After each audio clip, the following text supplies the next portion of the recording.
Who are you fighting? Let's cut the fluff. Right now, you're at war. Not with the world. Not with your family. Not with your job. You're at war with yourself. Every thought that says, I'm not good enough. Every second you waste comparing yourself to people who don't even think about you. Every time you replay that one mistake like it's a movie you can't turn off. You're not fighting anyone else, you're fighting the version of yourself you think you have to be. But let me tell you something. That fight, it's killing you. And the worst part, it's a fight you don't even have to be in. You are not who you think you are. You think you're broken. You think you're the messiest parts of your life, the bad decisions, the wrong turns, the regrets you carry like baggage. But you're not. You are not your worst moment. You're not the person you were on your worst day. Let me ask you something. If someone filmed your life, would you judge yourself by the 10 worst minutes of it? No. Then why the hell are you doing that in your mind right now? Here's the truth about that voice in your head.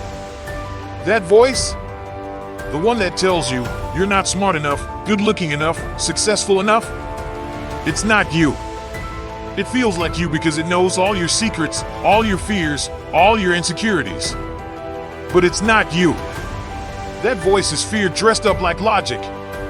It's every bad thing anyone ever said about you stitched together into a monster that lives in your head rent-free. But here's the thing, monsters shrink when you stop feeding them. If you do this, you're not alone. You know that thing you do? When you replay that one awkward moment over and over, cringing at yourself like you're the main character in everyone else's story? Or when you sit in a room full of people and think, they don't really like me, even though no one said that? You think you're the only one, don't you? You think everyone else has their shit together, while you're here falling apart. But let me tell you the truth. No one has it all figured out. Not one damn person. They're just better at hiding it. You are not alone, but you are unique. Here's a fact. No one else on this planet has lived your life. No one else has faced your exact challenges, fought your battles, or carried your scars. That makes you unique. That makes your story irreplaceable. You know what happens when you hate yourself? You silence that story. You rob the world of the one thing you have that no one else does, your perspective, your voice, your impact. You don't just hurt yourself, you hurt everyone who could have been touched by what you have to give. The illusion of perfection. You know why you're so damn hard on yourself? Because you think everyone else has it figured out. You scroll through social media and see someone with a six-pack, someone with a new car, someone posting their perfect relationship. You think, why don't I have that? But here's the truth you need to hear. They're just as insecure as you are. Their perfect picture? It took 50 shots to get right. That happy couple? They probably fought 10 minutes before posting. Perfection is a lie. And chasing it will break you. Why self-hate is a trap. You think hating yourself is helping. You think, if I'm hard enough on myself, maybe I'll finally get it together. But it doesn't work that way. Hating yourself doesn't motivate you, it paralyzes you. You can't grow when you're fighting your own soil. You can't build when you're tearing down the foundation. If you want to change your life, you don't start with punishment, you start with grace. Here's what you need to do. Listen to me. You've got two choices right now.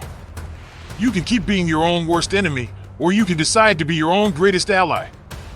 That doesn't mean you suddenly wake up loving everything about yourself. That's not how this works. But it means you stop tearing yourself down for things you wouldn't judge anyone else for. It means you stop letting the worst parts of yourself define all of who you are. Here's a fact. When you love yourself, truly love yourself, you unlock something no one can take from you. It's not about arrogance or thinking you're better than anyone else. It's about knowing you're enough, as you are, flaws and all. That's where real power comes from. The fight isn't against you. You versus you. That's what they say, right? But the truth is, the fight isn't against you, it's for you. It's about fighting the version of you that believes you're not enough. It's about proving to yourself, over and over, that you are worthy, you are capable, and you are so much stronger than you think. Let me ask you one last question. When will you stop waiting? When will you stop putting conditions on your worth? Because you don't need to be better to be worthy. You already are. And the sooner you believe that, the sooner you'll stop fighting yourself and start building the life you deserve. You're worth fighting for. You versus you isn't about winning or losing. It's about realizing the fight was never necessary in the first place. You're not broken. You're not unworthy. You're just human. And that's enough. So, stop hating yourself. Start showing up for yourself.